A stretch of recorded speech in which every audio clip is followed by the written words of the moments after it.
What is up, everyone? Your homeboy Borko here, and today I'm really excited because it's Record Store Day. And what is Record Store Day, you may ask? Well, let me show you, but first, coffee.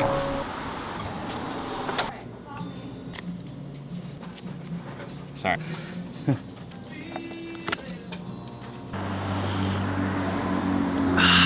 Much better. So according to the interweb, Record Store Day was established in 2008, and it was to bring awareness of vinyl.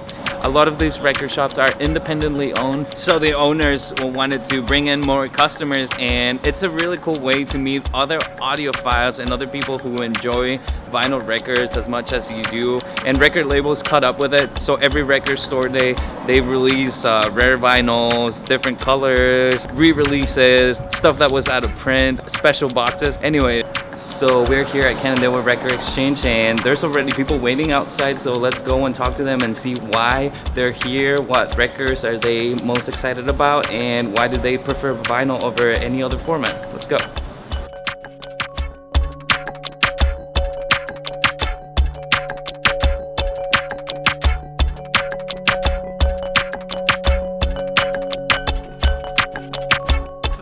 Got here at 6:45. It's been raining, it's cold. There's some really awesome releases today that I'm psyched for. Got the Judas Priest, Skid Row, and Alice Cooper. So yeah, early bird gets the worm. That Eminem 7-inch single, I'm getting that Sign of the Times release, I'm getting that those Austin Powers movies, and I'm also here for Judas Priest. I'm here for the Miles Davis Bitches Brew. I'm here for the soundtrack to Canandaigua, and I'm here for the Charles Mingus Why do you buy vinyl?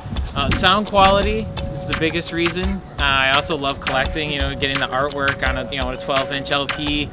But yeah, the biggest reason is the sound quality. I mean, we've got a tube amplifier, getting a good turntable with a good needle and cartridge and all that stuff.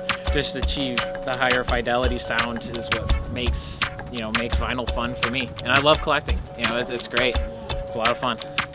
I think it's great for the nostalgia of it. Just the collectability. The artwork is really special on these things. You get to see this big picture, that you saw maybe on a CD at one point in time. You get to see that really blown up. It's neat. And I think there's something special about just being able to start the sound yourself when you're listening to a vinyl record, as opposed to just pressing a play button on a CD player.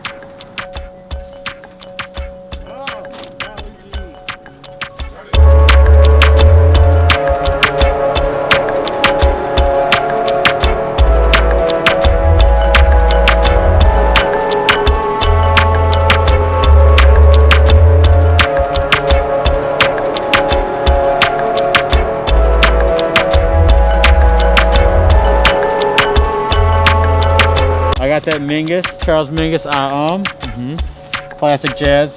This Canandaigua soundtrack. Ooh. Godfrey Ruggiero, Philip Glass did all the music to that. That's going to be ridiculous. Yep. Miles Davis, Bitches Brew, double image. Some extended cuts from the Bitches Brew sessions back in '69. Wow. This is a new bass. I had him just order this one for me. It's new bass. Japanese producer. I love that. Hip hop. This is an amazing record. Yeah. Amazing record. Yeah. And of course a classic industrial slash metal slash electronic, the 9 Inch Nails, Trent Reznor. That's amazing. So, yeah. How much was all of that? Cool. That's a couple $100. That's amazing. So that hit the bank account today. Yeah. Yes. All right. Yeah. Want it? I got most of what I wanted. Yeah. Ooh. I just gotta get a few more things. Yeah. Nice. All right. All right. So, what do you got? I got the Judas Priest Sad Wings of Destiny, 45 RPM. The Alice Cooper Live at Apollo. Oh, and he special ordered this for me, the Merciful Fate, Nuns Have No Fun, Whoa. which is amazing because I've been waiting for that. The Miles Davis Bitches Brew, kind of like the extended cuts, which is fantastic. And then this was the one of the big releases I was really looking forward to, the Slave to the Grind from Skid Row. Finally got reissued. And that's the stack. That's amazing. Yeah, super awesome. pumped. Yep, great. So why do you pick those records? I picked this one because it has my favorite Steely Dan song on it, which is Ricky Don't Lose That Number. And then this one my dad got for me because he told me I should listen to more Duran Duran. Nice. Awesome. All right. And then I picked for Record Store Day, I got the Infectious Grooves, which, you know, it's good stuff. Yep. And then just a couple of classic, well, I don't have Joshua Tree on vinyl until now. Boney M, I don't know if you know Boney M, they're sort of a West Indian disco group from England, but they have Rasputin and Rivers of Babylon is on this, so 2 of their best songs are on this record for $4. Wow. And Never then heard of Taco, I'm going to give this to my friend Dan because it has Putting on the Ritz, which was a hit back in the 80s, and he's always talking about how come Taco didn't put out another record, or that kind of crazy stuff. And here it is, he's going to get a gift. Nice. So you got to come and support. You got to come and support your. We're not really local. I'm from Cortland, she's from Syracuse, so we drove over an hour and a half to get here. Wow. But in Syracuse, the record store has numbers you have to get in line, and it's like 900 people in line and stuff like that. And of course, supporting a small guy like this is so much more important. So, yeah. Amazing. So we had a good day. Awesome. Got some vinyl.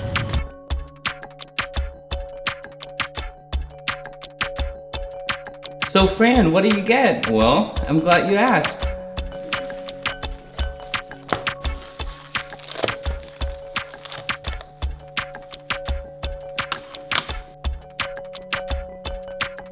So let's talk about this one first.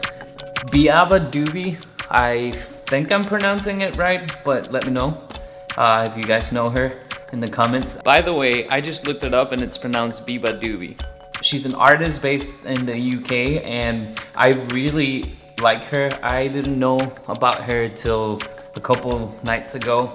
I usually just, after work, I just go to the record shop sometimes and talk to John because he's such a nice guy, and as you already know, music is my passion, so I try to stay up to date on what's new, what's fresh, and I really like her. She's bringing back the 90s for sure with her aesthetics, and with her music she has like a grunge kind of formula where the verse is kind of quiet and then the chorus is super explosive, and I like her attitude. It's got that teenage angst to it that I really like in music. The album is called Fake It Flowers and I really like it. I've been listening to it, and let's see what's inside. Ooh, look at this. Pretty nice, huh? I love this. It's like a lithograph, it looks like. Some sort of print. I love vinyl because it just brings you back to the art of listening. Like, yes, I listen to music while when I was in school, doing homework in the background, but look at this. It's always really nice to have the artwork in your hands, and this is a poster, so maybe you can frame it, and that's always a plus. But for me, listening is an art, and I love music, so I like to sit down, put my headphones on, read the lyrics of what I'm listening to, and the whole experience. Like, I feel like nowadays we do so many things at the same time, like we are listening to music while texting someone, while we are on Facebook, and I feel like if you just focus on one activity, you get the most out of it. So I'm really happy with this record. It's pretty nice looking. I like the art, and yeah, you should go check her out. It's always a plus when you can get the digital download, because that way you can put it on your MP3 player or your phone or whatever. And look at this beauty. Oh my gosh. Translucent red. It's so pretty. So yeah, I'm really pumped about this record. Go check her out. I like her style. Now, this was not a Record Store Day release, but it was worth it. Especially when they release colored vinyl. That's my favorite. Moving on to the next record. This was released on Record Store Day, but the last Record Store Day. Now, usually Record Store Day is once a year, but this year, because 2020 has been so weird and COVID and all of that, there were 3, not 1, but 3 Record Store Days. Last Record Store Day, the 2nd of this year, I grabbed this puppy, and I freaking love this record so much. Never heard of them before. The Feminine Complex, 1960s all-female garage rock band. Never heard of them before. I was there at the record shop and I was looking at it, and I asked John, hey, what's up with this one? And so he started playing it, and I just love it. It's so good. It's really catchy. Now I feel like, you know, we're catching up with like equality and all of that, but back in the day, an all-female band was kind of unheard of, and this is pretty nice looking as well. Look at it, just has a lot of attitude, super catchy grooves. It's kind of weird, and it takes some weird twists and turns, but one of the coolest things about this record is, well, first of all, there's two of them, but the coolest thing about this is that the record itself is hot pink. So oh my goodness, when you look at that, that's a pretty record. This one didn't come with a digital download, so I guess it's okay, but yeah, like I said, that's always a plus. And if you are from a record label and you're listening to me, please, like, can you include every time, like, the digital download? Because I like archiving my records digitally as well, because sometimes I just want to go for a run, I want to work out, and I want to throw my headphones on and listen to my records. The Feminine Complex, pretty sweet stuff. If you get a chance to listen to them as well. Super groovy stuff.